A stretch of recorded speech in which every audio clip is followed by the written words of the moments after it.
श्री गुरुवर विद्यासागर जी, समय सागर जी, निर्दोष निर्लोभ निरुपम सागर जी महाराज की 1008 श्री पारसनाथ भगवान की। आज का दिन बहुत महत्वपूर्ण है क्योंकि आज चतुर्दशी भी है और शनिवार नौमी चौथ चतुर्दशी और पड़े शनिचरवार, एक काम के काज ने बने हजारों काज, इसलिए बहुत महत्वपूर्ण है। चलते हैं आचार्य श्री के चित्र के समक्ष दीप प्रज्वलन करने के लिए बहुत आदर के साथ आमंत्रित कर रहे हैं आदरणीय हमारे डॉक्टर सुगन चंद जी साहब, आजाद कुमार जी साड़ोरा जी, अरविंदी आष्टाजित एवं राजेंद्र कुमार जी ख्यादा जी। कृपया शीघ्रता से अजय जी कैंट वाले, राजीव जी कठरिया जी शीघ्रता से पहुंचे और चित्र के समय दीप प्रज्वलन करने का सौभाग्य प्राप्त करें। आज के परम पावन दिवस पर यदि किसी का मन बन रहा हो कि गुरुदेव के कर कमलों में शास्त्र दान करना चाहते हो तो आज चतुर्दशी की तिथि और शनिवार के दिन शास्त्र दान करने का महान पुण्य लाभ अर्जित करने का सौभाग्य प्राप्त कर सकते हैं। जोरदार तालियां सभी के सम्मान में। किसी की भावना श्रीमती विवेक कुमार जी साहब कृपया पधारें। श्रीमती विवेक कुमार जी और हमारी बहन पलक दीदी शास्त्र दान करने का अवसर प्राप्त करें। संजय भैया दीप से दीप जलाते चलो, ज्ञान की गंगा बहाते चलो, राह में आए जो दीन दुखी सबको हृदय से लगाते चलो, सबको हृदय से लगाते चलो, ज्ञान की गंगा बहाते चलो, ज्ञान की गंगा बहाते चलो। श्रीमती मंजू जी मड़वरिया शीघ्रता से आ रही हैं शास्त्र दान करने के लिए। शास्त्र दान करें अति शीघ्र, समय अपने पास कम है। पूज्य महाराज श्री हमारे समक्ष विराजमान है। पुरुषार्थ सिद्धि उपाय नामक महान ग्रंथ की यहाँ पर वाचना चल रही है। हम सब इसी ग्रंथ के माध्यम से सत्य के बारे में सुन रहे हैं। पूज्य महाराज श्री के पावन चरणों में सत नमोस्तु अर्पित करते हुए प्रार्थना करते हैं अपनी अमृतमयी वाणी से हमें सिंचित करने की कृपा करें। नमोस्तु नमोस्तु नमोस्तु। बोले त्रिकालवर्ती नौ देवताओं की, मूल्यांक श्री चिंतामणि पार्श्वनाथ भगवान की, आचार्य भगवंत गुरुवर श्री विद्यासागर जी महाराज की, परम पूज्य आचार्य श्री समय सागर जी महाराज की, परम पूज्य मुनिवर श्री निर्दोष सागर जी महाराज की।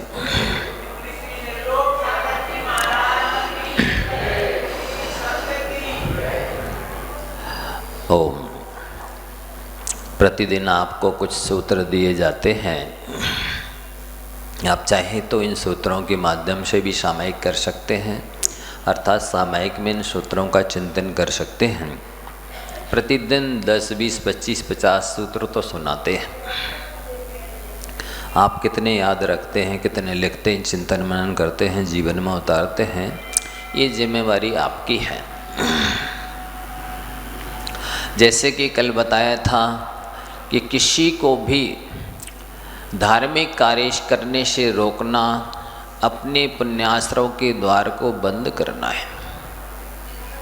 क्या बताया था? किसी भी व्यक्ति के अच्छे कार्य में अंतराय बनना, बाधक बनना, रोकना, अपने पुण्याश्रव के द्वार को बंद करना है। दूसरा सूत्र दिया था कि उपकार करके बदले में कोई अपेक्षा करना अपने उपकार पर राख डालने के समान है। उपकार करें लेकिन अपेक्षा न रखें, क्योंकि जैसे कल बताया था कि सहयोग, उपकार या सेवा कष्टों को हरती है, हमारे अंतराय कर्म आदि का नाश करती है। हमारे मोक्ष मार्ग में आने वाले जो अंतराय हैं, हमारे आत्म कल्याण कर्म में जो बाधक कर्म हैं, हमारे सम्यक दर्शन आदि की उत्पत्ति स्थिति वृद्धि में जो बाधक कारण हैं, वे जब सामान्य प्राणी की सेवा करने से, सहयोग करने से अंतराय आदि कर्म कटते हैं, तब फिर देवशास्त्र गुरु की सेवा भक्ति पूजा करेंगे तो आपके कष्ट क्यों नहीं दूर होंगे। सेवा संकट को हरती है, ये नियम है पक्का। इसलिए आप सेवा से दूर ना रहें, तन मन धन से जितना हो सके दूसरों की सुख शांति में, धर्म ध्यान में, मोक्ष मार्ग में सहयोगी बनिए। तीसरा सूत्र दिया था कि चाहे भीड़ हो या एकांत, आत्म कल्याण तो राग के छोड़ने से ही होता है, वस्तु के छोड़ने से नहीं, वस्तु के प्रति मूर्छा या राग आसक्ति छोड़ने से कल्याण होता है। तीसरा सूत्र दिया था कि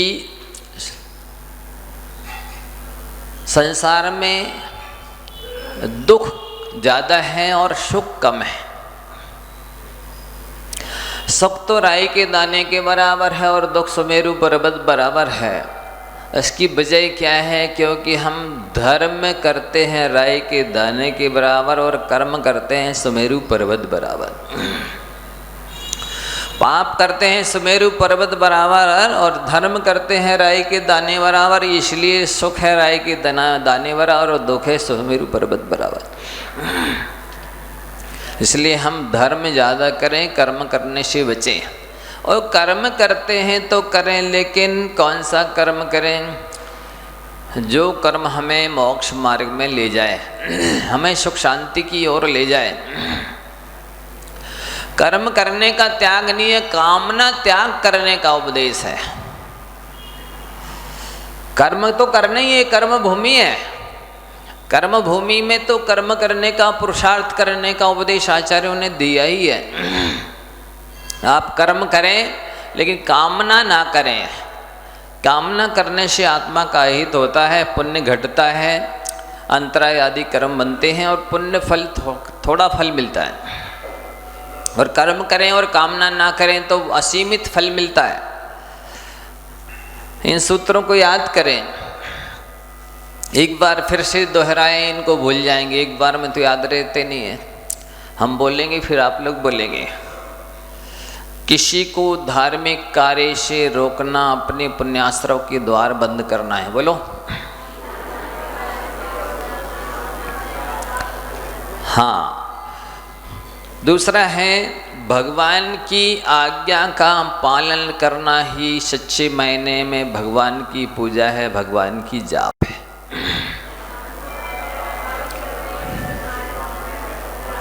हाँ, भगवान की आज्ञा का पालन करना ही भगवान की पूजा है, भगवान की जाप है। इसलिए भगवान ने जो उपदेश दिया है कि पाप नहीं करो, कसाई नहीं करो, वो आपको उससे बचना है। तीसरा सूत्र दिया, उपकार करके बदले में आशा रखना अपने उपकार पर राख डालने जैसा है। बोलो।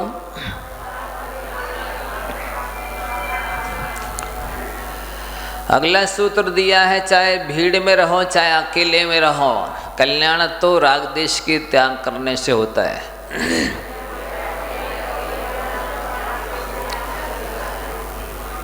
अगला सूत्र है, कर्म करना बंद नहीं करना है, कामनाएं छोड़ना है। कर्म का मतलब पुरुषार्थ है, अर्थ धर्म पुरुषार्थ है, मोक्ष पुरुषार्थ है। ये कर्म नहीं है, ये सांसारिक षट कर्म जो हैं, 80 मसी कृषि शिल्प विद्या वाणिज्य, ये सांसारिक कार्य हैं, ये पुरुषार्थ के अंतर्गत नहीं आते। यदि उसके साथ धर्म जुड़ा होता है, धर्म लक्ष्य होता है, तो वो पुरुषार्थ कहलाते हैं, अन्यथा वो पाप कहलाते हैं। फिर और अब अगला नया सूत्र दे रहे हैं, किसी के अभाव में कष्ट की अनुभूति नहीं होना ही अनासक्ति कहलाती है। चाहे वो व्यक्ति हो या वस्तु, यदि किसी व्यक्ति के अभाव में आपको सूनापन लग रहा है, आपको अच्छा नहीं लग रहा है, किसी के अभाव में आपको शोक हो रहा है, बेचैनी हो रही है, ऐसा लग रहा है हम अधूरे हैं, हमारा काम नहीं बन रहा है, इसका मतलब है आपको आसक्ति है। तो किसी भी व्यक्ति के या वस्तु के अभाव में कमी नहीं खटकना ही अनासक्ति कहलाती है। और सच्चे मायने में जैसी भी परिस्थिति हो, व्यक्ति उस परिस्थिति के अपने अनुरूप अपनी मनस्थिति बना लेता है तो तत्काल सुखी हो जाता है। परिस्थिति के अनुरूप अपनी मनस्थिति को बना लेने से तत्काल सुख शांति होती है, क्योंकि जैनाचार्यों ने कहा है कि दूसरे को बदलना संभव ना हो तो अपने को बदल लीजिए, शांति के द्वार खुल जाएंगे। दोहराइए, जब दूसरे को बदलना संभव ना हो तो अपने को बदल लीजिए, सुख शांति के द्वार खुल जाएंगे। बोलो।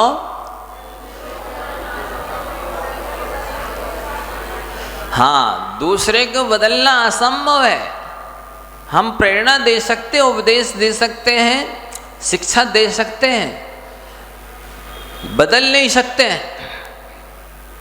और हम लोग कोशिश क्या करते हैं कि हम बदल के रहेंगे। इसी से तनाव आता है, खिंचाव आता है, टेंशन होता है, चिंताएं होती हैं, घृणा, ईर्ष्या, बैर विरोध, नफरत होता है, गुस्सा आता है,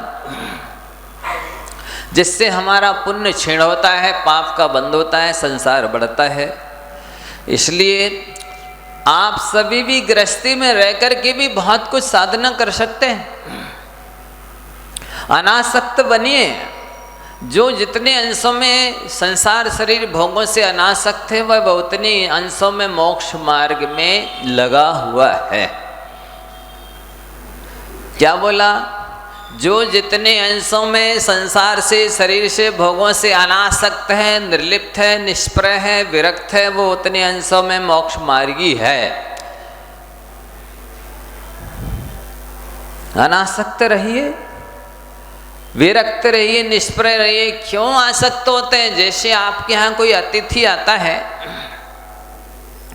क्या वो आपके माल पर मालिकियत जताता है? बोलो। कोई अतिथि आपके यहाँ आता है तो आपके माल पर मालिकियत जताता है? वो अपना स्वामीपना दिखाता है कि मैं इसका स्वामी और मालिक हूं? तो वो अतिथि क्यों नहीं दिखाता है मालिकियत? क्योंकि हम तो थोड़ी देर के लिए आए हैं, ये हमारा नहीं है, ऐसा मानता ना।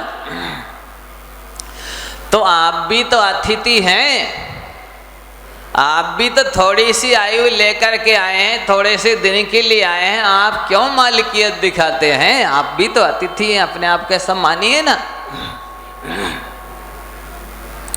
अपने आप को अतिथि मानोगे तो सुखी रहोगे, और मालिक मानोगे तो दुखी रहोगे।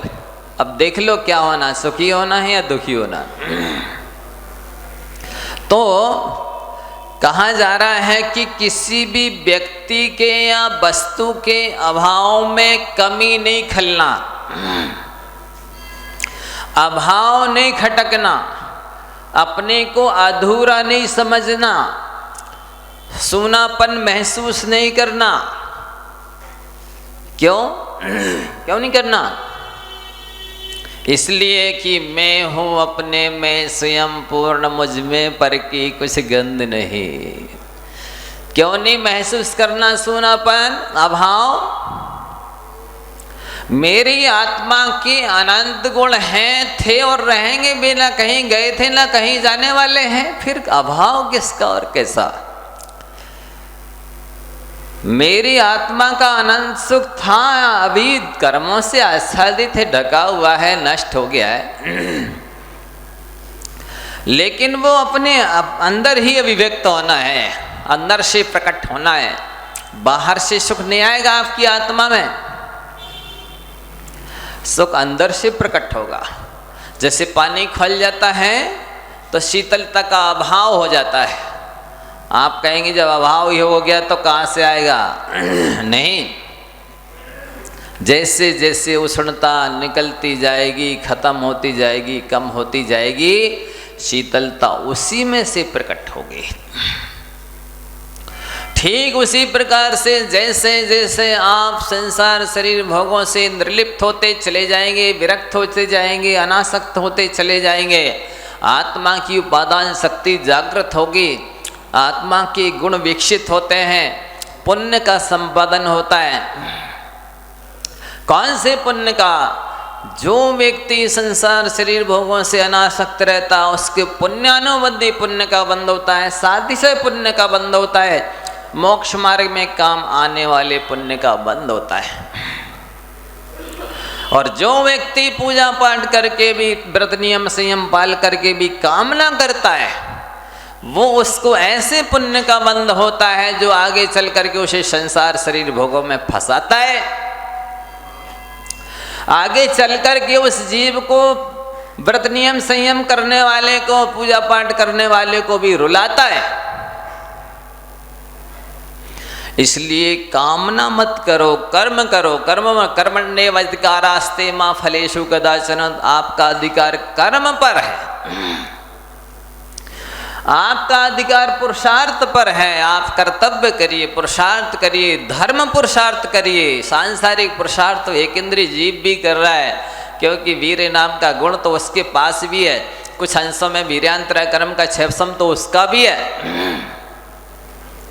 तो वो भी कर रहे हैं। अंतरंग में प्रणमन होना, उत्पाद में द्रव्य होना ही वीर गुण का प्रणमन है, यही पुरुषार्थ के अंतर्गत आता है।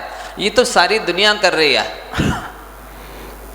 लेकिन मजबूरी में कर रही है, कमजोरी में कर रही है, अज्ञानता से कर रही है, इसलिए उसके पुरुषार्थ का कोई वैल्यू नहीं, मायना नहीं है। जो सब में ज्ञान पूर्वक वैराग्य के साथ में विवेक पूर्वक पुरुषार्थ करते हैं वे ही धन्य हैं, वे ही कर्म भूमि के सच्चे कर्मवीर हैं। बाकी सारे दुनिया 24 घंटे दुकान से फुर्सत नहीं है, जैसे ही थक कर चूर हो गए, आके खा पी के पड़ गए मुर्दे की तरह, एक इंद्री की तरह पड़े रहे रात भर में, जैसे ही उठे फिर दुकान मकान ऑफिस में चले गए। ये कोई पुरुषार्थ है? ये कोई मानव पर्याय प्राप्त करने का औचित्य है, सार्थकता है? ये विवेक नहीं है, ये बुद्धिमानी नहीं है, ये पुरुषार्थ नहीं है, ये तो कुकर्म है, संसार को उड़ाने वाला कार्य है। इसलिए यहाँ कहा जा रहा है कि मनुष्य को कर्मों का त्याग नहीं करना है, कामना का त्याग करना है। जैसे जैसे आपकी इच्छाएं कम होती चली जाएंगे, ये आप निश्चित गांठ में बांध कर रखिए कि जितनी इच्छाएं होंगी उतने भय और चिंताएं होंगी। भय और चिंता से मुक्त होना है तो इच्छाओं को खत्म कर दो, कम कर दो। ये सूत्र महत्वपूर्ण है बंधुओं। और अगला सूत्र ध्यान रख लो, इनको रिपीट इसलिए करवाता हूं कि आप लोग सुनते हैं इस कान से और इस कान से निकाल देते हैं, अथवा सिर के ऊपर से चला जाता है। बोलो, इस सूत्र को रिपीट करो। किसी भी व्यक्ति या वस्तु के अभाव में कमी नहीं खटकना ही अनासक्ति कहलाती है। हाँ, ये अनासक्ति है, ये निष्प्रहता है, ये निर्लिप्तता है, ये विरक्ति है। और मनुष्य को कर्म करना है, माने पूजा पाठ व्रत नियम संयम का पालन तो करना है, लेकिन कामना नहीं करना। बोलो, कर्म करना है, कामना नहीं करना है। फिर अगला शुभ सूत्र है, आप सभी सुखी होना चाहते हो? बिल्कुल, सुखी होना है तो इस सूत्र को याद रख लो। जब तक मन में ऐसा विकल्प रहेगा कि मैं जो चाहूं वो हो जाए और जो मैं नहीं चाहूं वो नहीं होवे, ये विकल्प जब तक रहेगा तब तक आप सुखी नहीं हो सकते। क्यों नहीं हो सकते? क्योंकि जग के पदार्थ सारे बरते इच्छानुकूल जो तेरे, तो तुझको सुख होवे, पर ऐसा हो नहीं सकता। संसार के सारे चेतन अचेतन पदार्थ आपकी इच्छा के अनुरूप प्रणमन करने लग जाएं, तब आप सुखी होगे।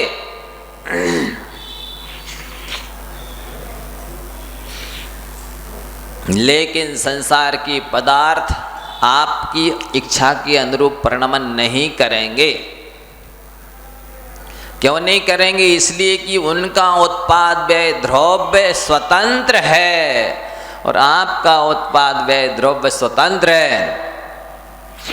इसके अलावा सबके कर्म अलग अलग हैं, सबका पुण्य पाप अलग अलग है, सबकी उम्र अलग है, सबकी पर्याय अलग है, सबके संस्कार संगति लक्ष्य अलग हैं, सबकी सोच अलग है, सब आप जैसे नहीं हो सकते।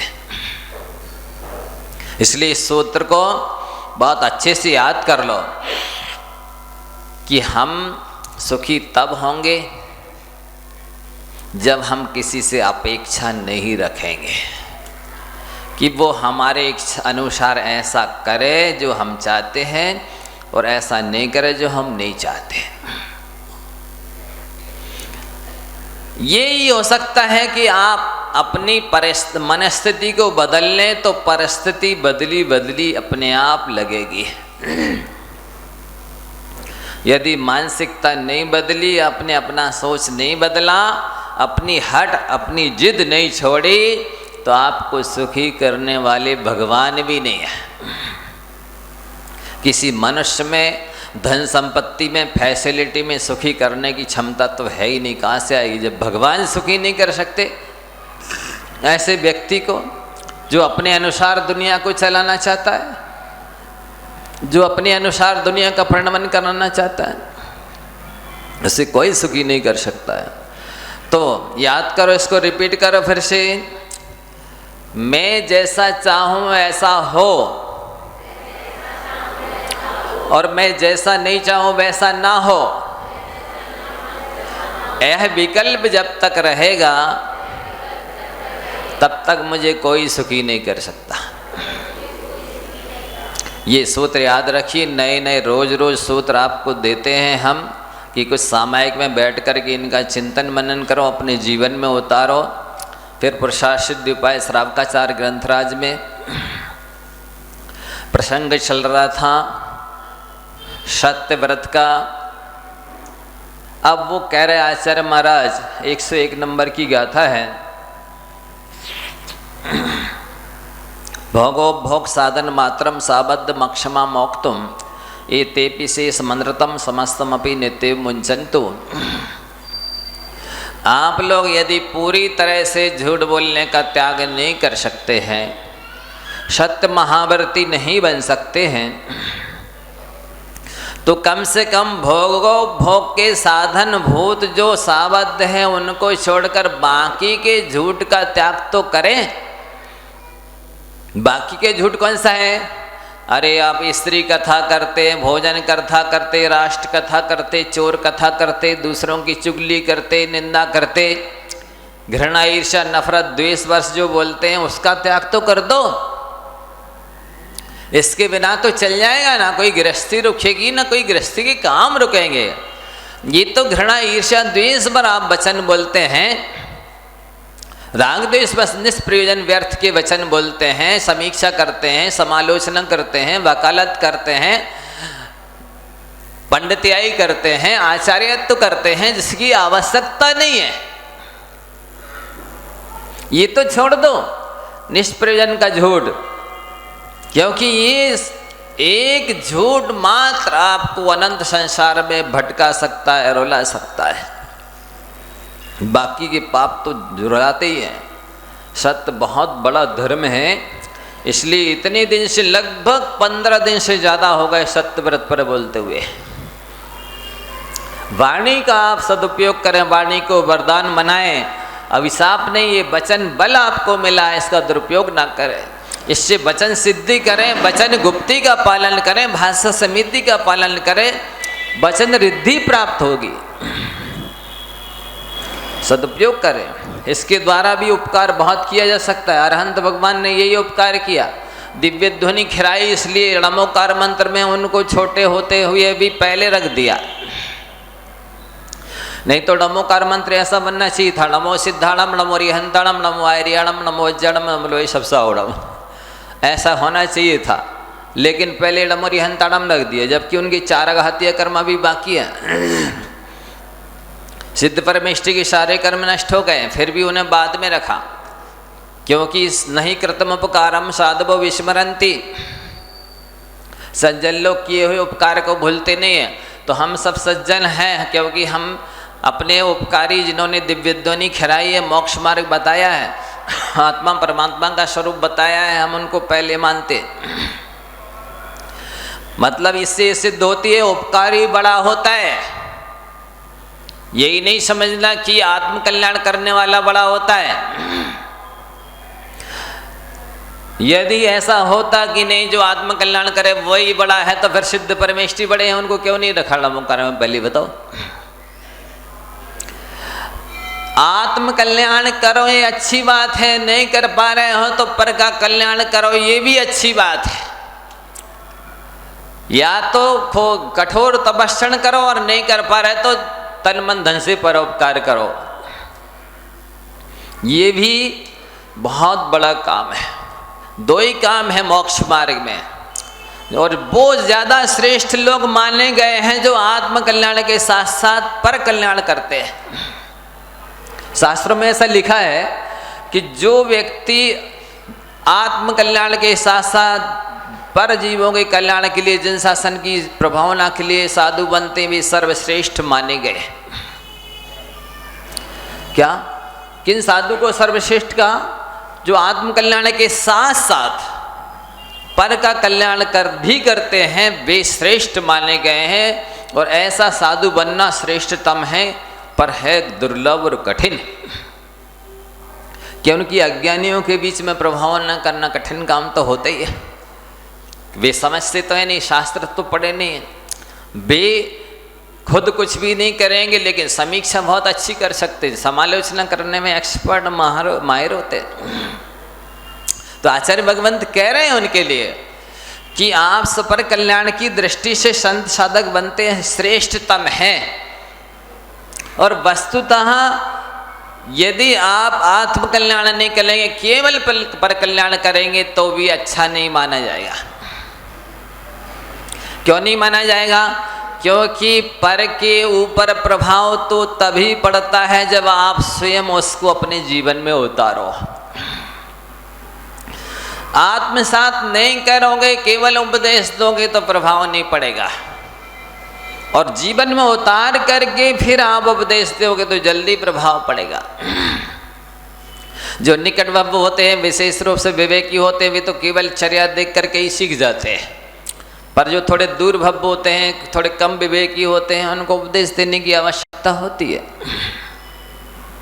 तो यहाँ कहा जा रहा है कि इस तरह के जो बिकता है स्त्री कथा, स्त्रियों के लिए पुरुष कथा लगा लेना, राष्ट्र कथा, ये फलाना नेता अच्छा है, फलाना मंत्री खराब है, ये इस टाइप की निष्प्रयोजन की जो कई लोगों की आदत होती है। घंटों घंटों राजनीतिक न्यूज सुनेंगे, न्यूज़पेपर में पढ़ेंगे, कोई रोल नहीं है, कोई भूमिका नहीं है, कोई औचित्य नहीं है, फिर भी घंटों बर्बाद करते हैं। ये विकथा कहलाती है।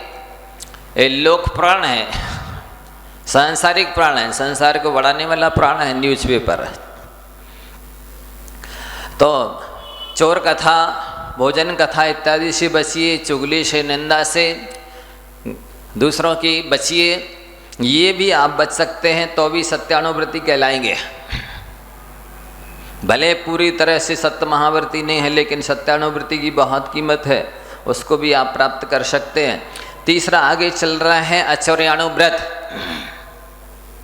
102 नंबर गाथा में कह रहे हैं आचार्य अमृतचंद महाराज जी, अवितीर्णस्य ग्रहणम परिग्रहस्य प्रमत्ति योगाद्य तत्प्रत्ययम स्थियम शैव च हिंसा बदत हेतुत्वात्। पहले भी आचार्य महाराज कह के आए हैं कि 5 नहीं है पाप, पाप तो एक ही है, हिंसा ही पाप है। लेकिन झूठ बोलने में भी हिंसा होती है, इसलिए झूठ को पाप कह दिया। चोरी करने में भी हिंसा होती है, इसलिए चोरी को पाप कह दिया। यदि झूठ बोलने में हिंसा ना हो तो वो झूठ नहीं है, फिर वो सत्य है। चोरी करने में यदि हिंसा ना हो तो वो चोरी नहीं है, सत्य है, अहिंसा ही है। कुशील सेवन में हिंसा होती है, इसलिए कुशील को पाप का। परिग्रह के संचय में, परिग्रह की इच्छा में भी पाप होता है, हिंसा होती है, भाव हिंसा, द्रव्य हिंसा, इसलिए उसको भी पाप कहा। तो यहाँ कह रहे हैं आप बहुत ध्यान से गंभीरता से सुनना, ये प्राय करके सबके जीवन में आती है, ये चर्चा होते हैं। ऐसा किसी की भी गिरी हुई, पड़ी हुई, भूली हुई, रखी हुई चीज़ को बिना दिए कभी नहीं लेना चाहिए। क्यों नहीं लेना चाहिए? पड़ी तो है ही फालतू, आपका स्वामित्व तो उस पर नहीं है, इसलिए नहीं लेना चाहिए। दूसरी बात यह है, यदि हम किसी के भी हिस्से की कोई भी वस्त्राभूषण हो, जमीन जायदाद हो, भोजन इत्यादि हो, भोग की सामग्री हो, हम लेते हैं तो हमारे आत्मा के प्रदेशों का प्रस्पंदन बढ़ जाता है, धड़कन बढ़ जाती है, हृदय की धड़कन बढ़ जाती है, अशुभ आश्रव होना शुरू, आश्रवबंध हो जाता है। साथ ही वो पर के हिस्से की ली गई वस्तु आपके लिए वरदान नहीं, अभिशाप होगी। जैसे मान लो भोजन के रूप में दृष्टांत देते हैं कि किसी के हिस्से की भोजन सामग्री आप खा लेंगे, या तो वो आपको पचेगी नहीं, उल्टी हो जाएगी, उल्टी नहीं होगी तो दस्त हो जाएगा, दस्त नहीं होगा तो इंडाइजेशन हो जाएगा, इंडाइजेशन नहीं होगा तो वो आपके शरीर में जाकर के खून, पीप इत्यादि धातु रूप नहीं बनेगी, स्वास्थ्यवर्धक नहीं बनेगी, वो पीप बनेगी या पानी बनेगी। और मान लो धातु रूप परिणमन कर गई तो वो वस्तु जो आपने खाई पी है आपकी बुद्धि को दुर्बुद्धि रूप बदल देगी। आप चोरी की, दूसरे के हिस्से की वस्तु को खा करके धर्म ध्यान तो नहीं कर सकते। अभी इसी में एक गाथा आएगी जिसमें आचार्य महाराज ने कहा है कि आपको साधुओं को कैसा आहार देना चाहिए। राग द्वेषा संयम मद दुख भयादिकम न यत् कुरुते द्रव्यम तदेव देयम सुतपः स्वाध्याय वृद्धिकरम। साधुओं को वो भोजन सामग्री देना है जिससे उनको अशुभ राग उत्पन्न ना हो जाए। मतलब भोजन में भी ऐसी ताकत है कि वो शुभ और अशुभ राग उत्पन्न करता है। ऐसा नहीं कहा जा सकता है सर्वथा कि एक द्रव्य दूसरे द्रव्य का कुछ नहीं करता। यदि नहीं करता होता तो ये गाथा व्यर्थ हो जाएगी, जिसमें कहा है कि आप ऐसा भोजन नहीं दो कि जिससे महाराज को अशुभ राग उत्पन्न हो जाए। मान लो आपने चोरी करके भोजन बना लाए हैं सामग्री और बना करके महाराज को दिया है, तो उस चोरी के भोजन से महाराज की विशुद्धि नहीं बढ़ेगी।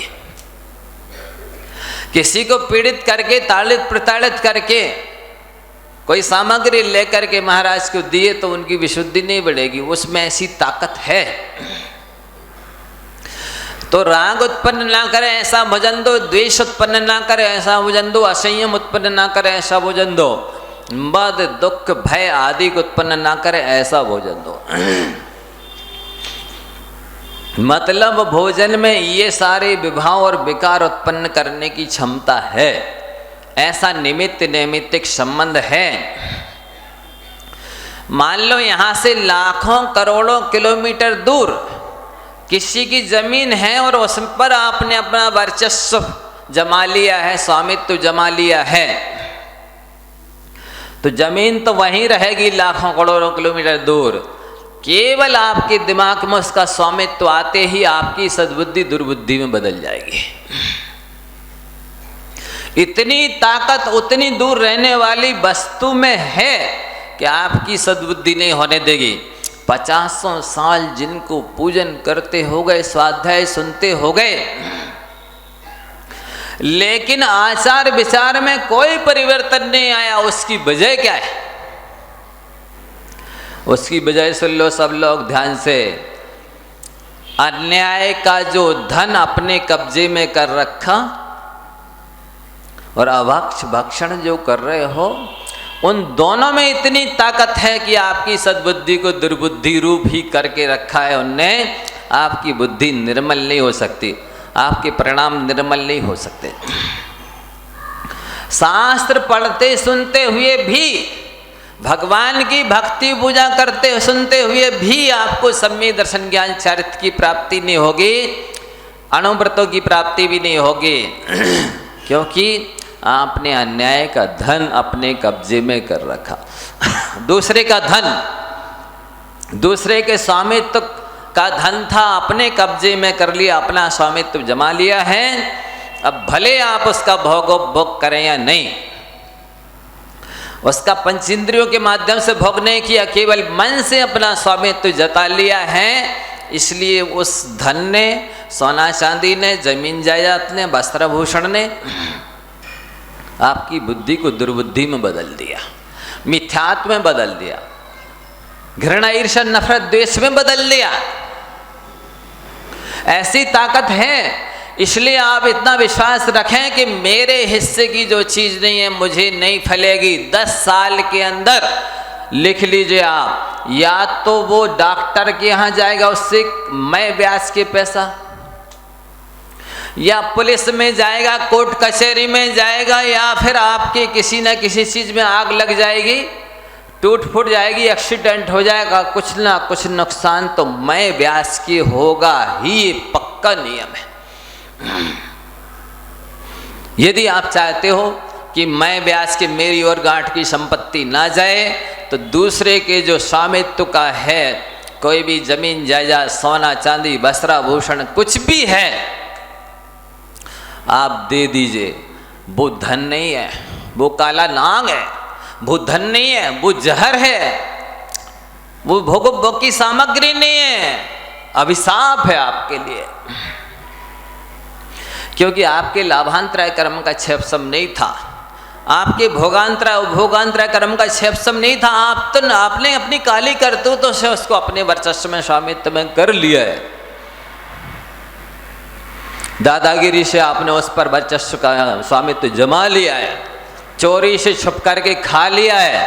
मान लो परिवार के लोगों में भी ऐसा होता है कि आप दूसरे के हिस्से की चीज भी खा लेते हैं, आंखें चुरा करके दूध पी लेते हैं, या कोई भी चीज अपने लिए पहले से अच्छी निकाल ली, दूसरों को घटिया चला दी।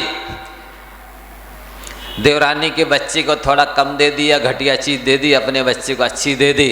अब आपका बच्चा स्वस्थ नहीं रहेगा। आपने जो खा लिया अच्छी चीज जरूरत से ज़्यादा रख ली है, इसका प्रभाव नियम से पड़ेगा, फलीभूत नहीं होगा, उसको वरदान बन के नहीं फलेगा, वो अभिशाप बन करके फलेगा। वो अमृत की तरह तृप्त संतुष्ट नहीं करेगा, आपको जहर की तरह पीड़ित करेगा, बीमार करेगा, दुखी करेगा। ये भेदभाव, ये पक्षपात, ये आपस में मनमुटाव भी करता है, ये व्यवहार धर्म को भी खराब करता है, और निश्चय धर्म तक तो जाने ही नहीं देता है। पक्का है, इस पर अच्छी तरह आप श्रद्धान कर लीजिए।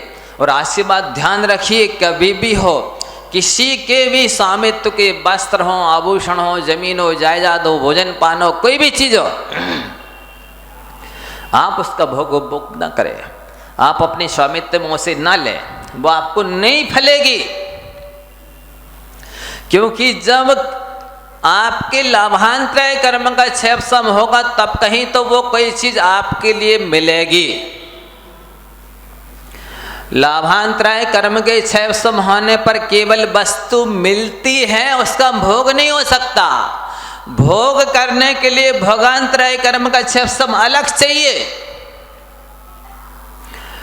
लेकिन भोगांतराय कर्म का क्षेपसम है, उपभोगांतराय कर्म का क्षेपसम नहीं है, तो बार बार नहीं भोग पाओगे, एक ही बार भोग सकोगे।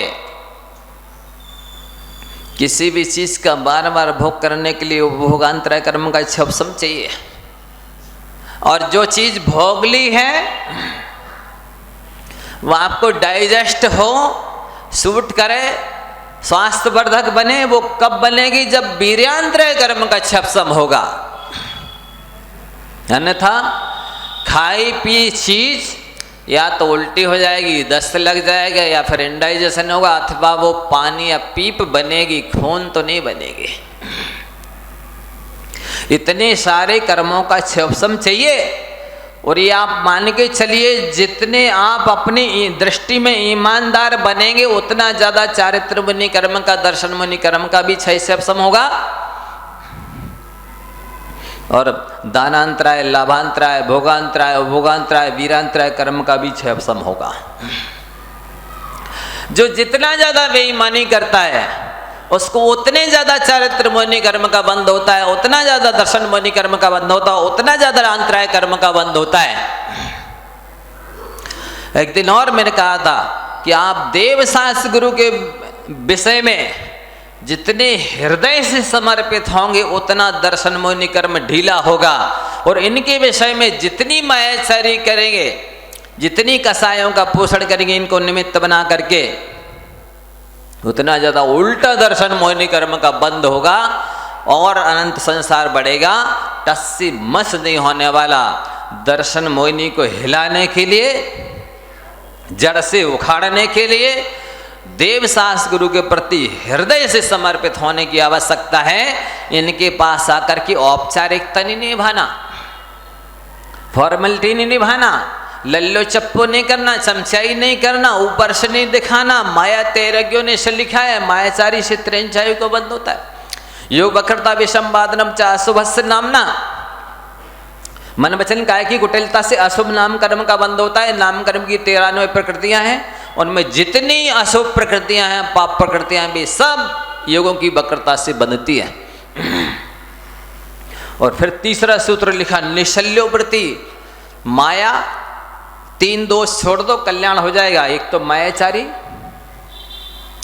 दूसरा मिथ्यात्व, ये औपचारिकता जो ऊपर से धर्म की वजह में ड्रामा करते हैं ना, प्रदर्शन करते हैं, इससे उल्टा संसार बढ़ता है। धर्म के विषय में प्रदर्शन नहीं करना, कभी भी ड्रामा नहीं करना, दिखावा नहीं करना, मायाचारी नहीं करना, धर्म से कभी विषय कषाय का पोषण नहीं करना, अन्यथा दर्शन मोहिनी और पुष्ट होगा। 70 कोड़ा कोड़ी सागर की स्थिति बनेगी मिथ्यात्व की उत्कृष्ट। उनको निमित्त बना करके यदि निंदा की, अभिनय की, आसाधना विराधना की तो,